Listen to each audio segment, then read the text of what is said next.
ada yang ngarah ke samping, Nat, ada yang ke bawah.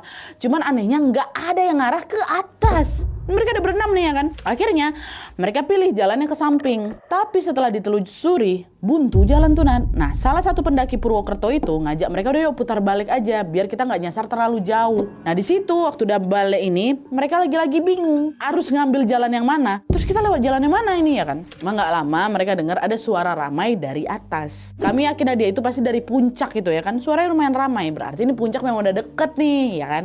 Akhirnya mereka cobalah nyusurin semua cabang jalan itu satu persatu. Dan setelah lumayan lama tuh kami muter-muter, nah dia 2 jam kami muter. Akhirnya mereka berenam ini berhasil lah nemuin jalan ke puncak, termasuk si Bagas sama si Seno ya. Sesampainya di puncak, para peserta dan panitia open tripnya si Bagas ternyata memang lagi nungguin Bagas sama Seno. Mereka heran, udah lewat dari 1 jam kok Bagas sama si Seno nggak nyampe-nyampe ya kan. Mereka ditunggu sama mereka di atas. Nah, Bang Yono langsung nanya, kalian lewat jalur mana? Kok lama kali? Bagas bilang, nggak tahu jalur apa bang, pokoknya tadi kami sempat nyasar. Terus kami muter-muter dulu katanya. Tapi kalian ngelewatin gardu kan katanya.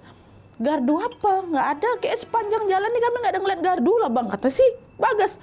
Yang betul, kalau mau ke puncak pasti ngelewatin gardu loh katanya. Nggak ada bang, nggak ada kan Sen? Nggak ada bang, nggak ada. Abis dari pasar setan tuh, yang kami tengok ya banyak jalan bercabang aja bang. Kami nyusurin satu-satu itu jalannya, makanya lama nih. Dan kami juga nggak ada ngeliat gardu sama sekali. Astaga Tuhan, nyasar kalian tuh di pasar setan. Banyak loh pendaki yang hilang di pasar setan. Ini syukurlah kalian masih selamat. Udah jangan mencar-mencar lagi lah ya. Nanti turunnya hati-hati. Hari ini cuma 1 jalan aja ke puncak. Kok bisa kalian nengok ada beberapa cabang jalan? Jadi kayak mereka tuh lagi disasar-sasarnya di pasar setan itu, Wak. Waduh, ngeri itu kalau langsung deg-degan lagi tuh. Karena kami pikir tadi tuh kami nyasar karena memang nggak hafal atau nggak tahu jalan ya kan. Ternyata kami lagi diputer-puterin di sana. Alhamdulillah kami nggak kenapa-napa. Dan sesuai arahan Bang Yono, Bagas akan lebih hati-hati lagi waktu jalan turun nanti, Wak. Ya oke, baik. Aku harus fokus. Aku lagi di puncak ini pendakian pertamaku. Aku harus turun dengan selamat. Fokus gitu. Nah, tapi tanpa dia sadari justru di sinilah, waktu di jalan turun inilah, momen paling mind blowing itu terjadi.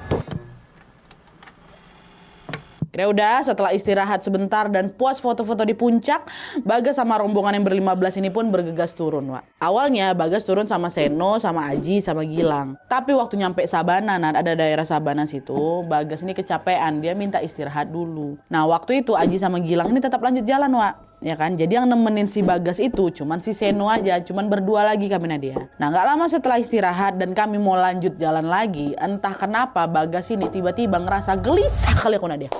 Gelisah kali, padahal di sana nggak ada apa-apa. Tapi